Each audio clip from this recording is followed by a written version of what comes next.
Well, the CBI case primarily rests on a theory built around 141 documents, including the statements of star and primary witnesses. Now, interestingly, the CBI admits that while it doesn't have any material evidence, but claims that circumstantial evidence points towards the Talvars.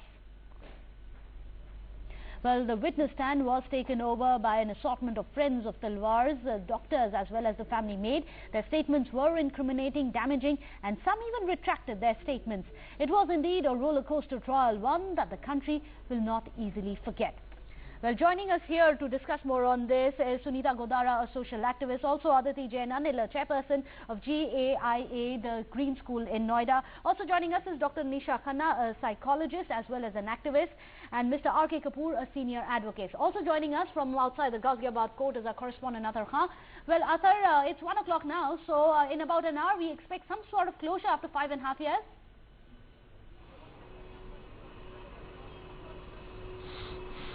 We expect it to come out at 2 o'clock. That's what the information we have as now. Post-match usually means 2 o'clock. We do have Sumit Nagpal with us right now. Sumit, we've discussed possible quantums of sentences. We've discussed possible kinds of sentences, what the prosecution should and shouldn't really go for. What kind of options does the judge really have in this particular case? See, if I answer your question, then I can safely say that we have to presume that if they are found guilty, only then the question of sentencing would arise. And in this case, I can tell you that it is not a rarest of the rare case as such. The evidence is also not conclusive as such.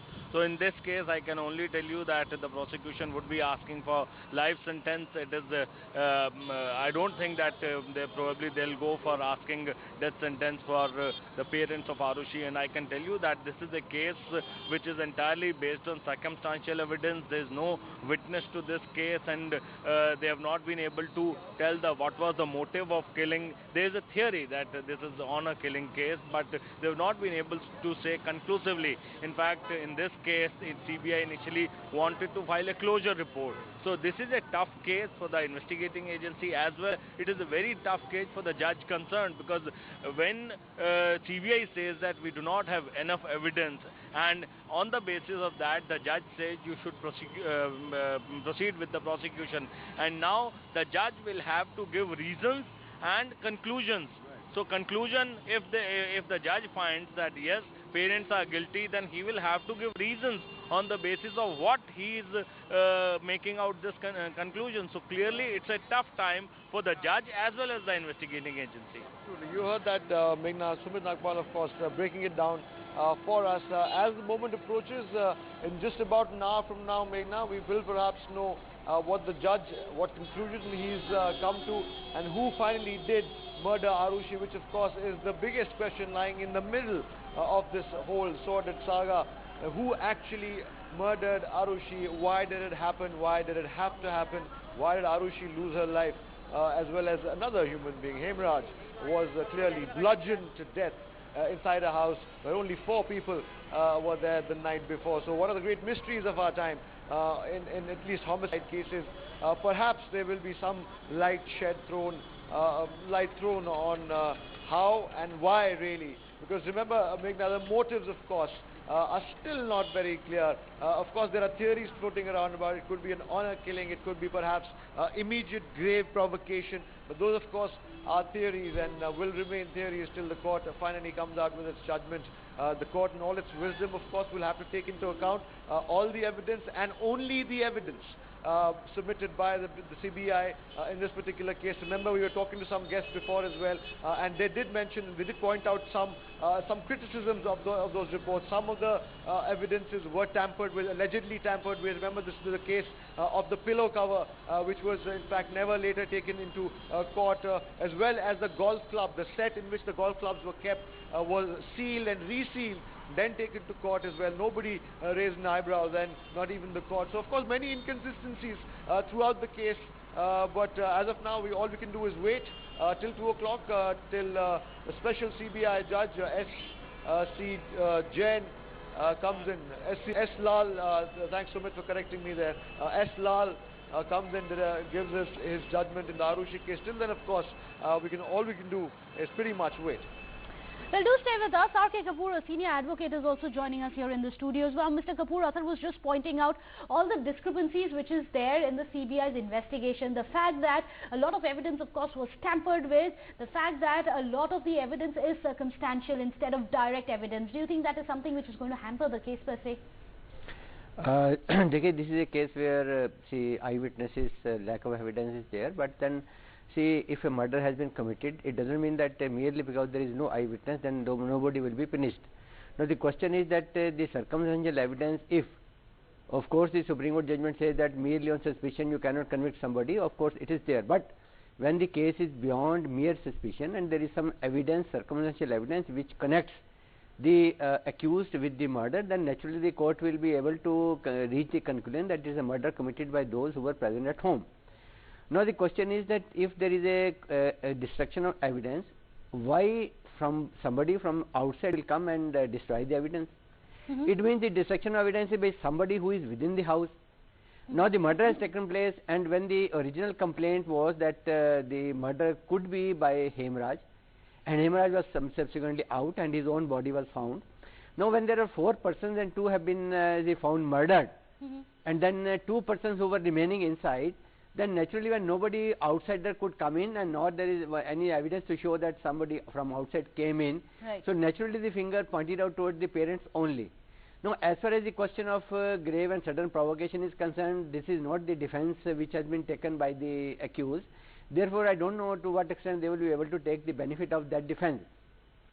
Because from that defense, the otherwise culpable homicide is amounting to murder, the evidence, circumstantial evidence can be taken into consideration, and if it is proved that, then I think naturally the conviction will be under 302 and the sentence would be life imprisonment. Of course, it doesn't seem to be rarest of the rare cases, so death penalty may not be even sought, but of course it will be a case of life imprisonment if the conviction is under section 302. For destruction of evidence, of course, my lord, the punishment is not that grave, but for murder 302, life imprisonment is the minimum. Well, let me in fact go back to Athar now. Athar, if you can just speak to Sumit as well, who's standing there with you, a legal expert on this as well. Well, the fact that there have been so many flip-flops in the case, not only on the part of the UP police, followed by that of the CBI, and even the 2 doctors who carried out the post-mortem report, and to add to that the flip-flops by the witnesses. Do you think that's also something which is possibly going to make CBI's case much weaker now?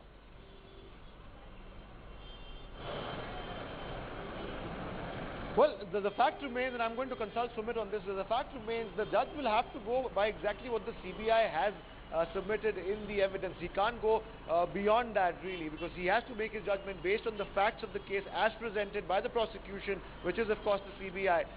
So the CBI didn't really put pressure on the fact that the 2 doctors, Naresh Raj and Dr. Bora, if I'm not wrong, Bore, they changed their statements twice in the middle. In fact, Naresh Raj going as far as to say that Hemraj's genital was found in a enlarged state even after his death.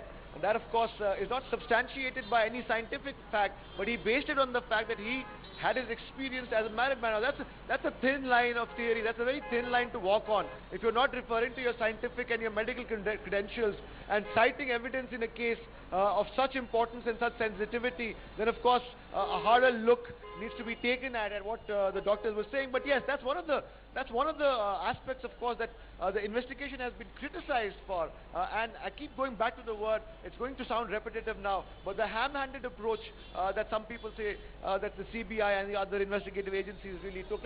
Let's talk to Sumit about these lapses for a bit. Sumit, a lot of talk, a lot of ink has been spent on how the investigation was at some stages, first of all, went through 3 different agencies, and somewhere in the middle evidence got lost in translation, and that perhaps would have been a biggest factor in a clear and impartial investigation to a sensitive case like this. Do you think that has suffered, the case suffered because of that?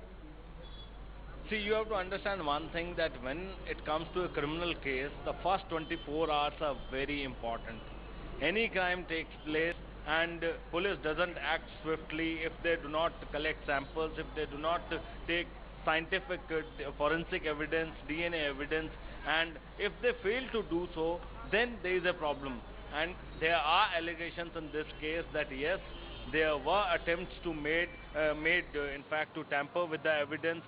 when it comes to this particular case, we have seen that there was nothing on the private parts of the body were cleaned up. So this was also there, and on the post-mortem report, there was a sign of NAD, nothing abnormal found, detected. That was NAD. So that was there. So if the post-mortem report was not conducted properly, if the investigation was not conducted properly, yes, there are chances that in this case there might be certain lapses, but otherwise this is a very crucial case, because as Mr. R.K. Kapoor said, that when 4 people were there in the house, nobody came in, and in the morning 2 are dead, 2 are alive. So the onus is on the persons who survived, that how come these 2 are dead. So this is something Talvars have to explain, and this will lead to We have to hold it there. We have to toss back right to the studio. Meghna, Right. take it away from here. Well, thank you, Arthur. Do stay on with us for all the live inputs. Remember, 2 p.m. is when we expect that big verdict to come in. But just to give you a bit of a backgrounder now, the case came into highlight after 14-year-old Arushi Talvar was mysteriously killed and allegedly found dead by her parents. Well, a day after, the body of Talvar's help Hemraj too was found on the terrace. Well, Arushi's father Rajesh was arrested for double murder, and some other arrests were also made, and Rajesh managed to get bail. Well, his reprieve, however, didn't last long. The court rejected CBI's closure report and ordered that Talvar be tried again. Arushi's mother Nupur was arrested, and the trial continued for 15 months. Well, the basis of CBI's case is that Arushi was murdered by Talvars after she was found in an objectionable state with Hemraj. Now, the court is expected to pronounce a verdict whether Arushi's parents are guilty in the case or not, which has already seen several twists and turns already.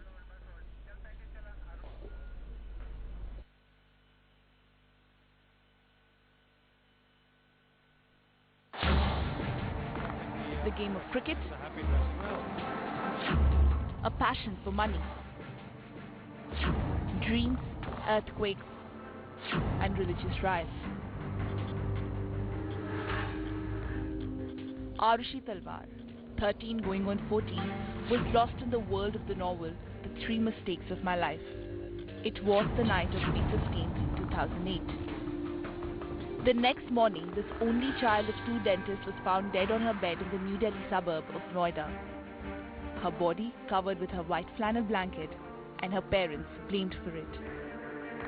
It was on the 15th of May, on the second last day of classes at Delhi public schools, before it closed for the summer, that Arushi and her friends were discussing her birthday sleepover that weekend. Prank calls and boys.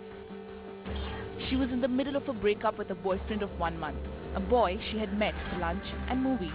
Her parents knew about him, and some of her friends envied the family openness. She was a huge fan of Bollywood actor Shah Rukh Khan. When she saw him in a commercial, she would say to her friends, and I quote, "I wish I could just jump into the TV and marry him right now." That evening after dinner at 9:30 p.m., Arushi went to her room. Her parents followed with an early birthday surprise, a Sony 10 megapixel camera that was much better than the model she had asked for. The last one taken at 10:10, just before her parents retired to their bedroom. One of those photos would identify Nupur's clothes as the one she wore in the evening and in the morning before and after the murder. At 11 p.m., Arushi was reading her novel when Nupur came into Arushi's room to turn on the internet router. A police report would later note Rajesh sent an email to the American Academy of Implant Dentistry at 11:37 p.m. and that he was on the computer until 11:45. That was the last time her parents claimed to seeing her alive. Arushi was shy, but there was one secret desire she confided in her friends. "I want to become famous." Arushi Talvar was on the cusp of turning 14 when she was killed. A murder that continues to grip media attention even 5 years later.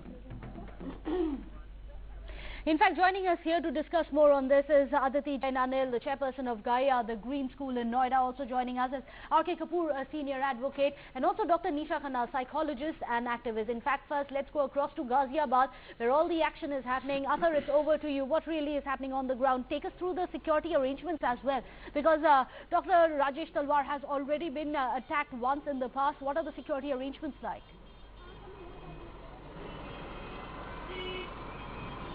Well, like I mentioned earlier, Meghna, when we came here at 7 a.m. in the morning, there were a couple of policemen strolling about. They weren't even armed.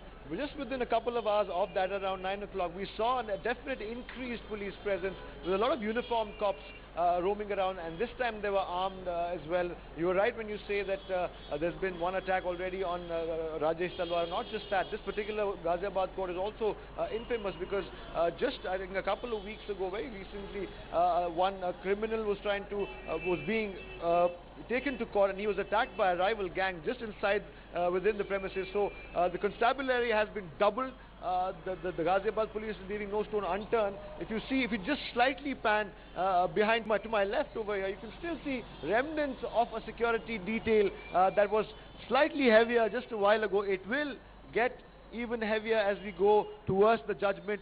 They have, of course, formed a human chain, or people can go inside, but only till the premises, the actual courthouse, where there are metal detectors set up, where the media can't go beyond the point, and we can't take our cameras beyond the point either. Remember, this is a closed circuit trial, and no cameras are allowed inside as well.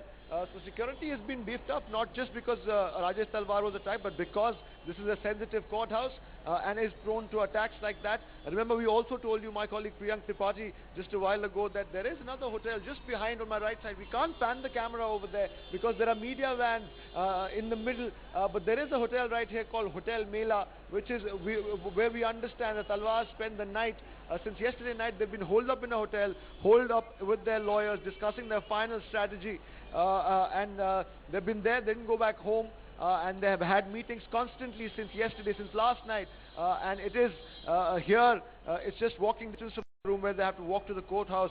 It's about a kilometer's walk. I've made that walk inside the courtroom. It's about 700 meters to a kilometer, and that's all that the Talwars have to go, walk straight into the courtroom, which will decide their fate, of course. Remember, they are the main accused in this double murder, double homicide that came to light in 2008. Rajesh Talvar and his wife Nupur, both dentists, whose daughter Arushi died, was killed, was murdered in May of 2008. So yes, security is pretty tight, and we also understand the judge will come any time now, and we understand the judgment will be delivered at around 2 o'clock, perhaps at the most 2:30.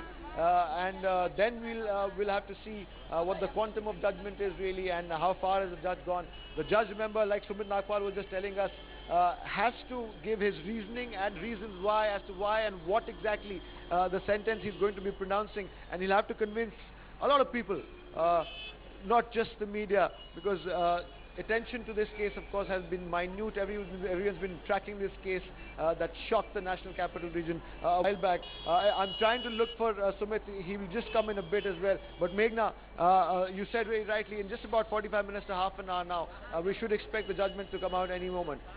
Well, Athar, do stay on with us. In fact, we are also joined by Talvar's counsel, Mr. Tanveer Mir now. Well, sir, what do you expect from the verdict today? Do you think your case is good enough that your clients will get the relief that they are seeking?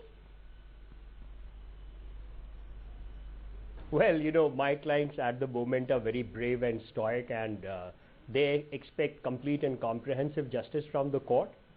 But what is the final verdict is left best to the wisdom of the learned trial judge. So let's leave it at that. But sir, do you think the prosecution has submitted enough proof against your client? What will be your next action in case your clients are today convicted based on the circumstantial evidence?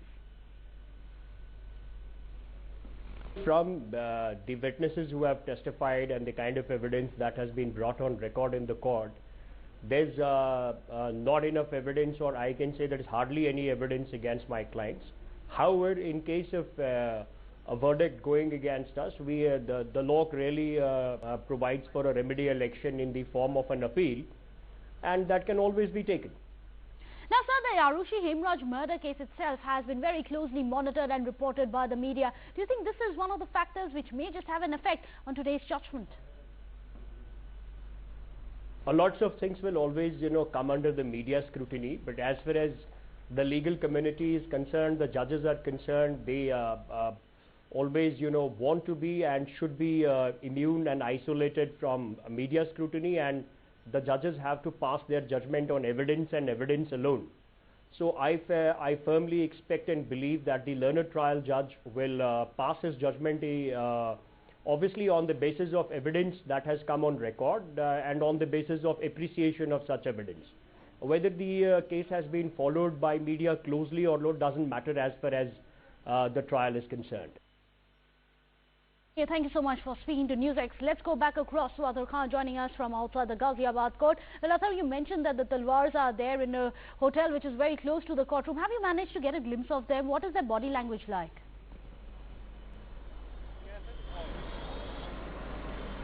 Well, we haven't really been able to see the Talvars as of now, but my colleague Priyank did speak to their counsel. And he gave a very guarded and safe reply, of course. And if he's still with you, Meghna, I would like to ask him a question right now. Tanveer, if you can hear me. No, I'm sorry, Athar, he's not with us right now. I told believe the audio link has been cut. Full faith in the judicial system of the country. All right, okay. Let's just get to Sumit Nagpal then right now. Sumit, the lawyer, the counsel for the Talvars has told our colleague that there is obviously has all the hope and faith in the world in the judicial system. But given the fact the odds are stacked against the Talvars right now, the CBI are pretty confident that they've got a watertight case. Even if it's not watertight, it's enough to get a conviction. Now, what are the legal options before the Talvars counsel now? In case, hypothetically, and we are talking about hypotheticals right now because we're very close to the judgment right now. In case they are found guilty, hypothetically, by the court, what are the legal options they really have? Can they appeal? How far can they go up? And what is the process really like? See, what will happen if they are convicted today, then judge will post the matter for tomorrow or the day after, then there will be argument on sentence. So we'll have to see if the prosecution is asking for death penalty or life sentence. We'll have to see that. And once sentence is given, I can tell you that in this case, this is a fit case for life imprisonment if they are found guilty. Then what will happen is that they'll be moving an appeal in the Allahabad High Court, then they'll be praying for stay of conviction, then they will be asking for bail till the matter is decided by Allahabad High Court. So this case will proceed now like this if they are found guilty. So as far as the case is concerned, let me tell you that it's a 50-50 case for both the parties. Because on the one hand, CBI is also apprehensive that given the fact that they were not very sure, there might be a scenario when Talvars are acquitted by the court. All right. We also have Nisha Khanna with us. She's a psychologist, as well as a couple of other guests. R.K. Kapoor, senior lawyer, is also with us. Nisha Khanna, if I could ask you this, from a clinical perspective, as a clinical psychologist, what goes behind really? I mean, if the theory is, one of the theories is correct, that it was indeed immediate grave provocation and the act of seeing their daughter with someone else, if indeed it was that, what goes through a mind of someone who can pick up a golf club really and bludgeon his own daughter to death? I mean, is such a person, is this normal first of all? Is this a very rare case as far as clinical psychologists go? Have you seen this before? Yeah, it's like basically if you will keep this, I would say, circumstantial evidence in mind and the way the CBI presented report, then we found that it's a case of honor killing, what they are actually saying. And in that case, the person in the moment of anger or a rage can do certain things. It's basically the person who is of dominant or of a hot temperament. The person who is getting the, I would say that it's sort of vengeance also. Even I read it from the newspapers and the different channels also. It pointed out that they have even the Mr. Talvar also pointed out in the CBI's questioning round that he has not the good relations with the Hemraj.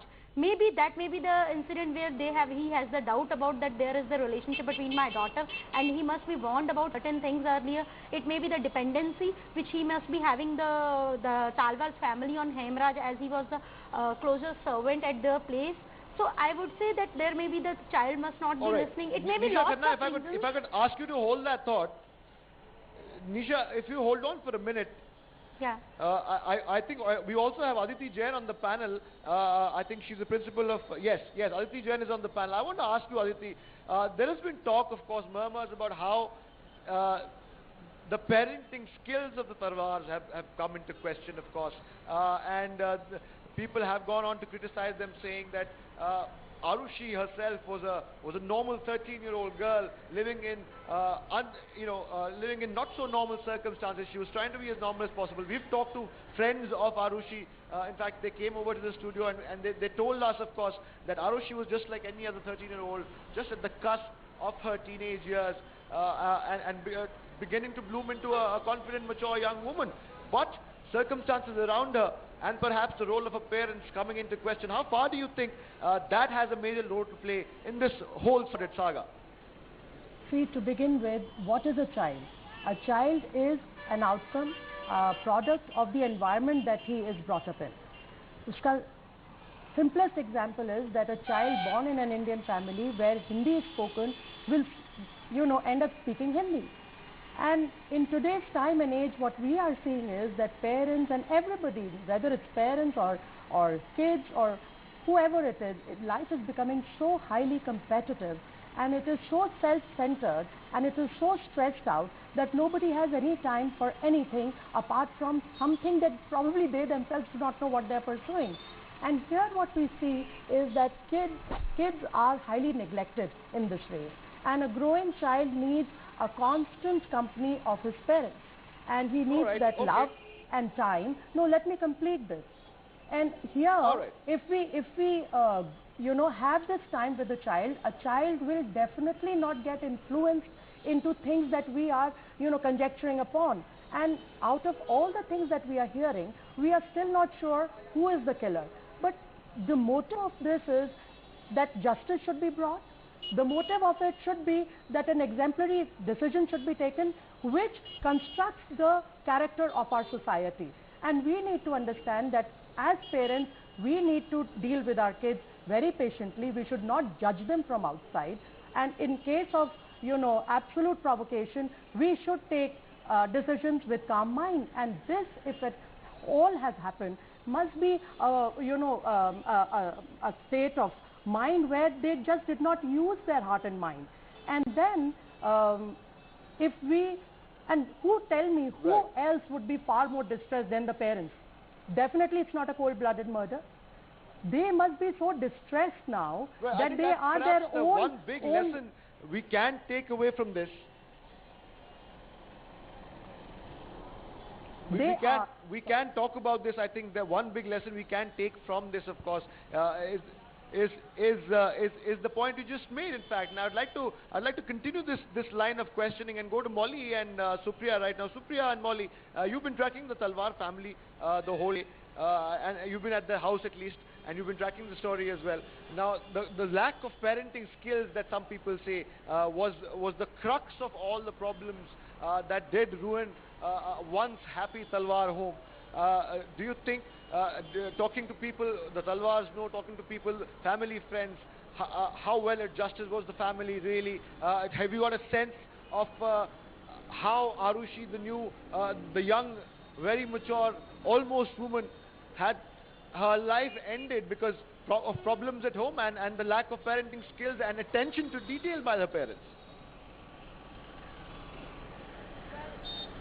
Well, yes, certainly. I mean, we've been trying to speak to the neighbors of the Talvar couple, and they've been telling us that the kind of behavioral patterns that they've seen over the last few weeks and particularly the last few days, they've noticed that the Talvars have maintained that they will stick by the fact that they will fight for justice for their daughter. At the same time, of course, the sympathy has been going back and forth. Initially, the sympathy was all and out with the Talvar couple because, the entire nation believed that it was a gruesome murder of a teenage girl, and not even for 1 second were the parents themselves held responsible. However, when Hemraj himself, his body was found in the same residence, then that's when all the fingers started pointing towards the Talvar couple. There were, of course, several questions raised about the kind of upbringing that the girl had. Still, even though this entire case has seen several glaring examples of twists and turns, of fingers going back and forth from the Talvar couple, and then also pointing out the domestic servants, the entire nation has somewhat believed, and in fact what the panelists were also pointing out towards, that the fact that a parent has killed his or her own daughter is something that is being extremely difficult to digest. Isn't around it, Supriya. We've been also talking to neighbors, trying to get a hold of the kind of reaction they've had. And they've maintained, whether it is their neighbors at the Noida residence where the crime was committed, or over here where the Talvar couple had shifted after the crime had occurred, they all maintain that though it is extremely tragic, they also view this with suspicion, with a huge pinch of salt, that a parent can kill his or her own daughter. Absolutely, I take it from Molly. In fact, when we were talking to some of the residents here, they were telling us that no more Right. pizza. Supriya, if I could, they don't see pizza. Yeah. There was a regularly pizza deliveries used to carry happen on, carry on, Arushi Supriya. was really fond of pizza. Arushi was really fond of pizza, so no more pizza deliveries they are seeing in the apartment, whether it's in Noida or where we are, this apartment in South Delhi. We'd like to show our viewers. This is the very apartment, this is the very society where Arushi was born in 1994. And interestingly, see, Athar, had the parents not been concerned about their daughter, interestingly, they shifted from here, from the South Delhi posh locality to the other apartment in Noida, because Arushi got admission in Delhi Public School, Noida. So it speaks volume that the parents were really concerned. Interestingly, now the neighbors are telling us that when Arushi was alive, there was constant music and movies and the regular teenage things which used to happen in house. However, now it's a stoic silence. It's completely silence, like a Right. like okay, a graveyard. Supriya, we of course. Right. But the question that still remains, of course, ladies and gentlemen, I'll put that to the viewers out there as well. Will a judgment today finally give us, will give Arushi and of course the other deceased Hemraj any closure? Remember, those two people are no more, but people who were affected by their deaths and by their lives still continue to wait for justice. And the big question remains that will justice be delivered? Will justice be delivered for Arushi really? We've also been joined right now by Sanjay Hegde, this lawyer, noted lawyer. Sanjay, let's get your thoughts on this really. I think we've talked about everything there is to talk about just before a judgment. All that remains to be seen is what the judgment really actually is, what the quantum of the judgment, what reasoning does the judge give really for whatever his verdict is going to be. But I don't want to go into hypotheticals with you right now, because that would be something I would like to avoid. But given the fact, and I've asked this question to other legal experts since morning as well, given the fact that CBI has given whatever evidence they've given, and there are criticisms and charges of lapses as to how it changed 3 different agencies in almost 2 months, and there were of course charges of tampering with the evidence as well. Given the evidence that the CBI has submitted really to the judge, does it look like to you that it is going to be a successful prosecution for the CBI? See, I have not had the advantage of looking at all the witnesses in terms of demeanor. A judge goes ultimately almost like a maths equation. What is it that has been proven in his court? You must remember that this is a case of circumstantial evidence. In a case of circumstantial evidence, the law is that each individual circumstance must be proven. These circumstances taken together must form a complete chain which unerringly, beyond all reasonable doubt, points only to one hypothesis, that of the guilt of the accused. If any of these chains, any of these links in this chain of circumstance break, then the case may not be proven. So here, let's take the circumstances. The first and most important circumstance is that there were these 3 people in that locked flat. If there were 3 people who were alive, who were in that flat, and in the morning there is one of them dead, and dead not in a natural manner, then the other 2 have to explain. So the first question is, did they prove that there were only these 3 people? And 2, whether the flat was in fact locked in a manner that only the person inside the flat could have locked it. So on these 2 crucial questions, I suspect the verdict would rest.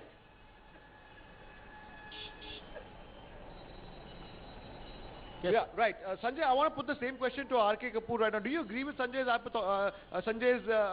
line right here that in fact in this particular case, with so many inconsistencies, nothing has been proven yet? beyond a reasonable doubt, there is still no motive that has been proven. So this case has so many holes. Do you agree with Sanjay when he says that?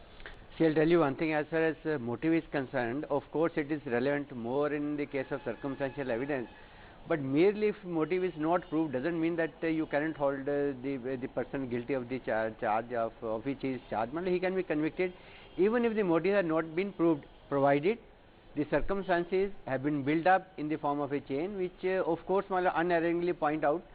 But you see, recently there is a judgment of the Supreme Court also that even if there are certain investigation lapses, that doesn't mean that it will go to the acquittal of the accused. Because after all, when murder has taken place or some crime has taken place, then somebody who has been responsible for that crime, he ought to be punished because the crime is against the society.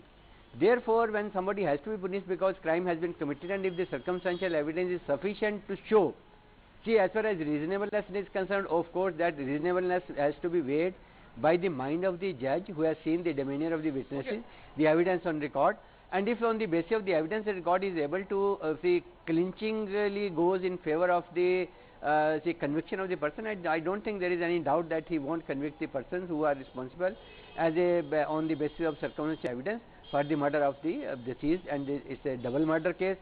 And you know, the surprising thing is that though the complaint is initially lodged by the accused himself, but that doesn't mean that the police cannot investigate the case otherwise from other angles also. And initially they were not even taken as accused, and investigation went on. When others couldn't be found guilty, naturally when the closure report was filed, the judge could see something on the basis of the evidence which was already produced on record. And there from that date the case they became suspect, and then they accused in the case. And I think the evidence may be sufficient to go, but naturally it will depend on the mind of the judge also. But prima facie it seems that the way the charge was framed, the way the evidence has been taken on record, even if there are investigation failure or lapses, still the conviction can be held. Right. Okay, Mr. R.K. Kapoor, let me just throw it back for a second to Meghna. Meghna, you of course heard what Sanjay had to say, and Sanjay made a couple of good points, which of course we've been hearing throughout the trial as well as the investigation. But Sanjay of course made that point. But Meghna, right now I think you have some news for us. Well, absolutely. In fact, let's get our viewers a bit of a background as to what is it that we are really dealing with this. Remember, this case came into highlight after 14-year-old Arushi was mysteriously killed and allegedly found dead by her parents. In fact, a day after the body of Talvar's help, Hemraj was also found on the terrace. Well, Arushi's father Rajesh was then arrested for double murder. Well, some other arrests were also made in the case, and Rajesh then managed to get bail. Well, his reprieve didn't last long. The court rejected CBI's closure report and ordered that Talvar be tried again. Arushi's mother Nupur was arrested, and the trial continued for 15 months. The basis of CBI's case is that Arushi was murdered by Talvar after she was found in an objectionable state with Hemraj. Now, the court is expected to pronounce its verdict any time now, and we'll find out whether the parents are held guilty or not in this case. In fact, let's listen into what the Talvar stand has been over the last 5 years. My life has completely collapsed. My normal, happy family has been completely destroyed. My husband is innocent, and I know that. As a mother and a wife, I know that. All I can say is, please everyone out there, pray for Arushi's soul, pray for Rajesh, pray for my family. I have full faith in the judiciary of this country. I have full faith in God. Every day is like a dying moment after Arushi is gone. Initially we used to keep saying, why weren't we also taken away with her? Probably that would have been the best for all of us. But now I think slowly we have accepted it and kind of realized that probably our role in this life is to get justice for her, and that's why we're still here. We are just now going to meet our lawyers. I mean, unless we meet them, how can we answer this? I mean, we're not getting a chance to go and meet them. Just let us go and we'll go meet them, and as soon as we act and decide to act, we'll of course everyone get to know. There's no doubt about that. The CBI must continue to investigate, and that's our only hope. I'm very thankful that the Supreme Court has given us this relief. I'm very, very thankful to all my lawyers who have worked tirelessly for me and for us in the Supreme Court, in the Allahabad High Court, as well as the trial court. They have worked tirelessly for us, and I'm sure they will continue to work tirelessly for us. And one day the truth will prevail. Our angel Arushi is here to protect us and help us. She gives us the strength, and we will continue to fight for justice for our child Arushi. CBI ने साफ कह दिया और आप सबको सच्चाई पता चल गई है, तो उसमें कुछ कहने वाली बात नहीं रही है। आपको समझ लेना चाहिए। आज 50 दिन के बाद अगर ये घर आई है, तो हमें कुछ देर इनके साथ मेरे और इनकी जो बीच है वो आप सबको शायद समझ ही नहीं आ रही हो, इसलिए आप ऐसे करते जा रहे हैं। थोड़ी देर हमें छोड़ दीजिए ताकि हम अपना इतना पेन और सफरिंग हुआ है हम एक दूसरे से शेयर तो कर सके कम से कम। We want our child to get justice. This is not acceptable, and we're feeling extremely let down by the system. The CBI has had many lapses in their investigation. The closure report itself shows the huge number of inconsistencies and the the loopholes that they've not been able to close. And I just hope now this is at some other level of the judicial system that this is understood and taken up very seriously. In fact, let's go back across to Ghaziabad court where Athar is joining us. Now, Athar, the clock is ticking. By when do we expect, what's the word you're getting from the courtroom? When do we expect a verdict?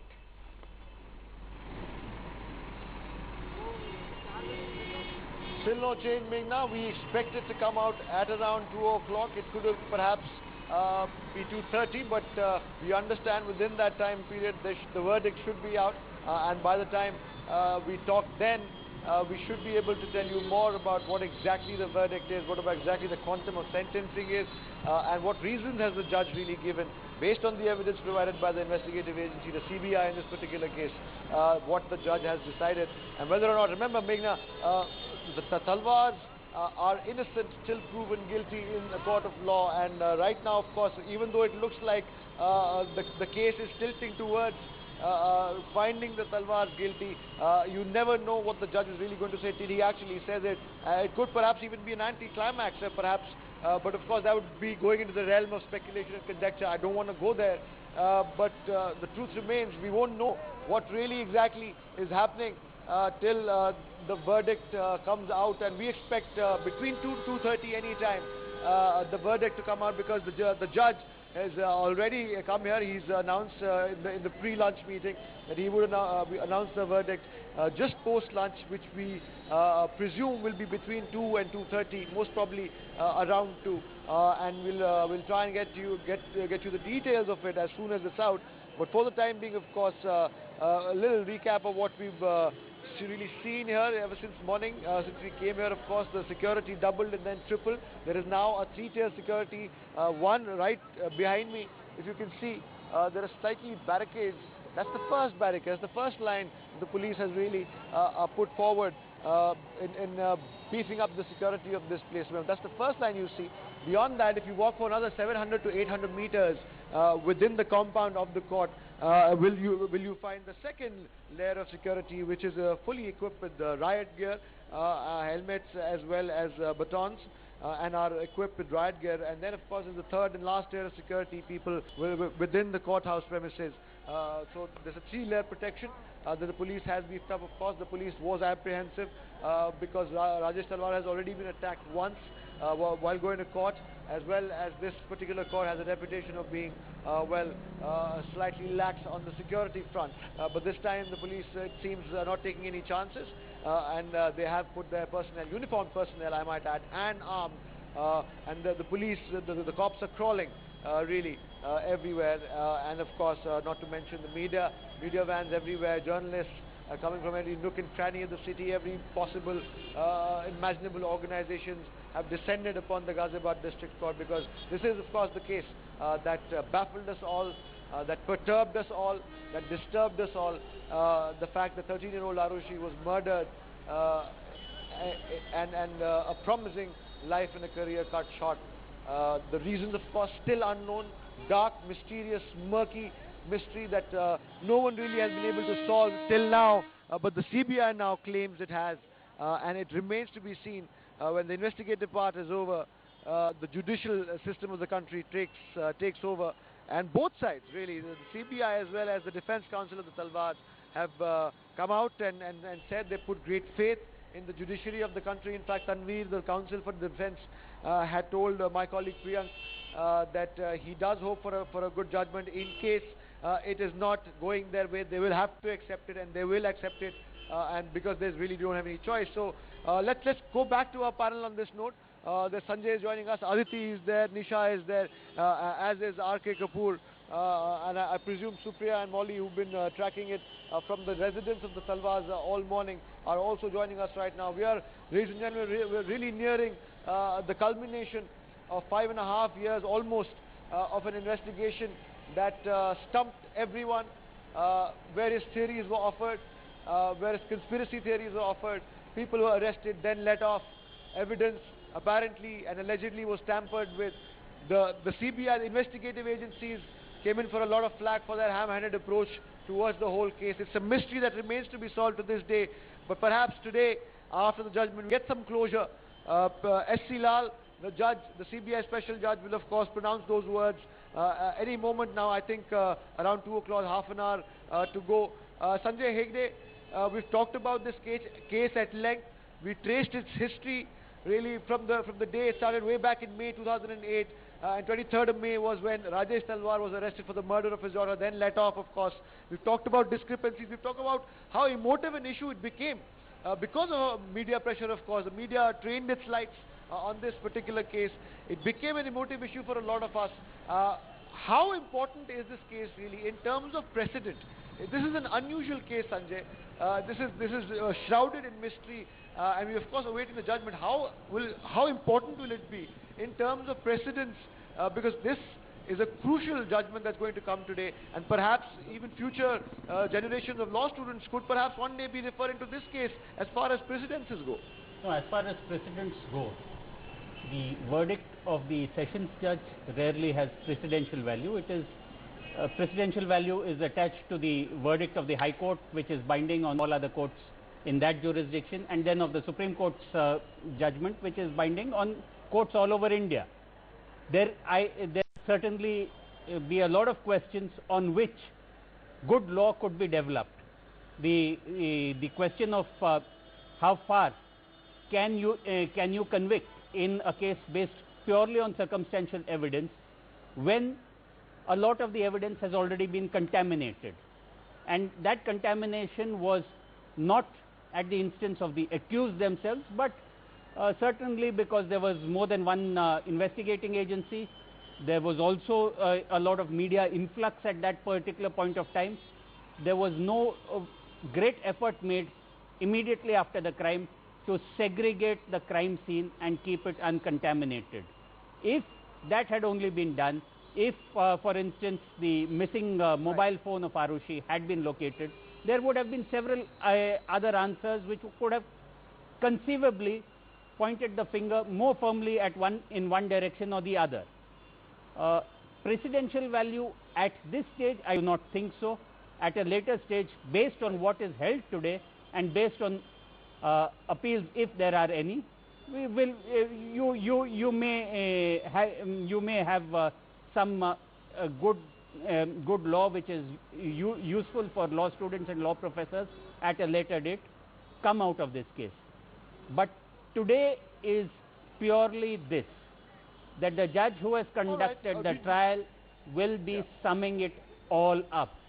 He will sum up as to what are the things that the prosecution has proved, whether all those circumstances which are proved in the end add up to only one conclusion, or whether if there has been a break in the chain of circumstances, or if all the circumstances proved do not add up to a conclusion of guilt. That is the equation as I see it, and we will know. My next question, Sanjay, is to Aditi.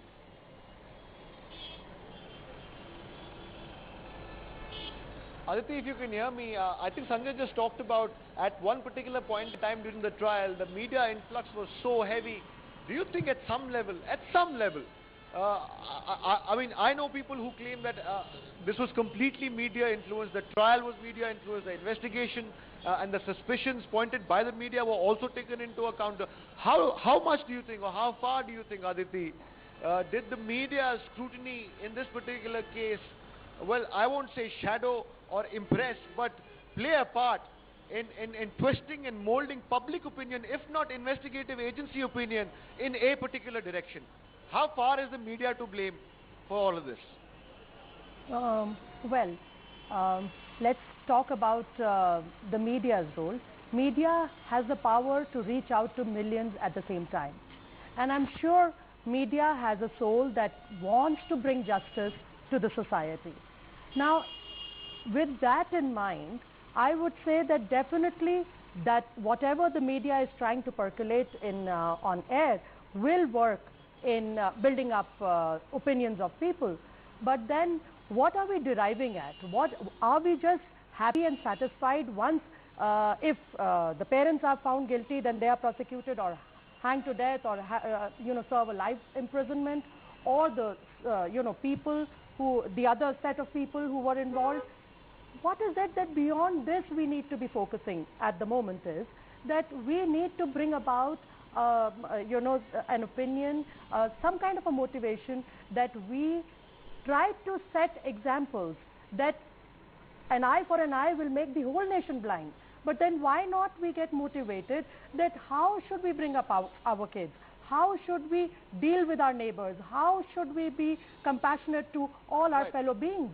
And that is to be dealt with, and we need to deal with love. We need to motivate people to take decisions out of love and not just hatred, because hatred will never lead you to a sane society. And that's my appeal, that's my main focus is that even if whoever is guilty, we need to understand that how can we hold on no, one more thing. Meghna, I'd request you to take over. Meghna, I'd request you to take over right now. No, I have to stop you there. I'm so sorry, but Meghna, you have to take over right now. There is some breaking news coming in. We want to send you the visual footage. You have to take over for 2 minutes. I'll be back in 2 minutes. All right, that was Athar Khan over there. We'll of course leave him there, and he'll be back of course in 2 minutes. As he was saying, he's getting you some breaking news, so stay tuned to NewsX of course for that. But ma'am, I'll let you finish the point you were making there. Thank you. There must be millions of kids right now glued to the television at the moment. And what would they understand from this? If we just take hatred as our motive, will we be satisfied once these people are prosecuted, whoever it is? I'm also not saying that we are looking for a lawless society. I'm saying that these kids need to understand that we need to listen to our parents. These kids need to be taken to a direction by parents, by teachers, to deal with them with love, to make sure the kind of exposure that our kids are going today is preposterous. I mean, at an early age, they have a free access to whatever they want to see, though it really everything has its plus and minuses. But then, exposing things and the curious mind at this age can actually be very adventurous. So where are we taking a call? Where are we making good movies? Okay. And that's when I want to connect now the question that Athar asked me. Dr. Anil, I'll just request you to stay on. We'll of course come back to this story. It's a top focus right here on NewsX, but I'll interrupt for some breaking news that's coming in. Well, the breaking news that we're getting to you right now is sources are telling NewsX that Tehelka's sexual assault victim has resigned from the magazine. So that's the breaking news we're getting to you, that the victim, who was allegedly sexually molested by Tehelka, founder and editor-in-chief Tarun Tejpal, has indeed resigned from Tehelka magazine. So that's the breaking news we're getting to you. Clearly upset with the way the magazine's management has dealt with this case. She said it's impossible to work with Tehelka anymore. All right, remember of course, founder and editor-in-chief Tarun Tejpal had written to the victim and had of course requested her to continue with the magazine and said that it is she would get the independence and support that she would need, but clearly unhappy with the way Tehelka has handled this issue. Remember of course, she had expressed her reservations and a disappointment to managing editor Shoma Chaudhary with the way this case was being handled, and only after that was an internal committee set up by Shoma Chaudhary. Of course, the case is now with the police, but this is some breaking news we're getting to, that the victim has indeed resigned from Tehelka magazine, clearly upset with the way the magazine's management has dealt with this case. Remember of course, Tehelka, despite Vishaka guidelines, did not have an internal committee in place to handle cases for sexual grievances, and clearly upset with the way the Tehelka management has dealt with this case, she has now resigned from the magazine. Deepak Bajpai, my colleague, is now joining us on the phone line for more on this story. Deepak, what more details can you give us? We believe the victim has quit Tehelka, and she's clearly upset, of course, with the way the management has handled this issue, and she's disappointed with her employers. The mail has been received by Tehelka, and the managing director Shoma Chaudhary has also received the mail. When the mail, the victim has said that she's extremely disappointed with the response of the Tehelka management on the complaint that she had filed with management, and in protest she is resigning. So, the victim has resigned from Tehelka. That's the breaking news which is coming. As of now, we tried to get a response from Tehelka management, but they did not speak. They said they of course confirmed, that they were in receipt of this mail, but they did not know. They did not give any response to the mail that the victim has written. Right, that was Deepak Bajpai, of course, getting us the very latest there. So that's a fresh blow to Tehelka, and of course this will affect the investigation as well. The victim has expressed her desire to quit the magazine, as I said, that she's very disappointed with the way the magazine actually dealt with this issue. All right, coming back to the Arushi case, which we've been tracking for you. Remember, post 2 p.m. is the time when the verdict is expected. Any time after lunch was the time given in the morning for the judgment to be out. Dr. Nisha Khanna, psychologist and activist, had a point to make, ma'am, on the way, of course, the judgment and what really we can learn from this. I request you to... this is some live visuals we're getting to you. Okay, Dr. Khanna, we'll go back to you to a point that you were making about this case, the judgment, of course, and the way it's a test case, which is being, of course, seen. The judgment is being looked on as a precedent for other cases. After all, this is a historic case which has dragged on for 5.5 years. I just want to say that it is actually a message to the society that the relationship between kids as well as the parents are not in that way, the ways it should be. And I think so the role of parents as well as the schools or the teachers are very important. And we were told about this, what the role should the parents should have. It should be on parenting. And parenting, parents should focus on the 5 different aspects of a child. One is the physical aspect, which most of the time parents are looking. Second is the mental aspect, how the knowledge the child is getting. Third is the social aspect, whether the child is interacting with the outer world, how that interaction is, how those people are. Fourth is about spiritual growth, how much the spiritual growth we are telling the cultural activities, whether they are involved in the, I would say, the culture's activities. And the fifth thing, which is very important, where the most of the time parents are lacking, that is emotional or psychological growth, where the communication comes, and that is the communication gap which is coming between the kids as well as the parents. So I think so this case should be focused majorly on that. We should focus on the emotional and psychological growth. If the person is getting into either into any sort of relationship or an affair, or what are the communication gap is coming, and that is because of the emotions.